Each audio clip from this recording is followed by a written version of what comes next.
গরম জলপাইয়ের তেলে ফলা পেঁয়াজ ভাজছে।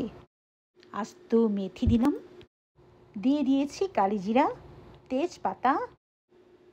আগুনের মধ্যম আঁচে মসুরির ডাল বাগারের জন্য সমস্ত কিছু ভেজে নিচ্ছি।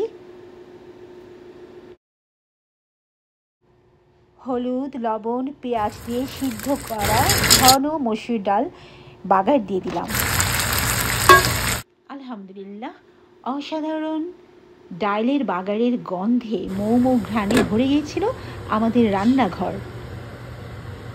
অন্য চুলায় মিডিয়াম হার্ড চিকেন কষাচ্ছিলাম। অসাধারণ গন্ধ এসেছিল। তো আলহামদুলিল্লাহ হয়ে গিয়েছিল মজাদার ঘন ডাল। তেজপাতা দিয়ে বাগার দিয়েছিলাম, তেজপাতা ছিল সাথে। তো একটা এই ধরনের ডাল আমাদের বাসায় যখন রান্না করা হয় অন্য কোনো তরকারির অপেক্ষায় আমরা থাকি না।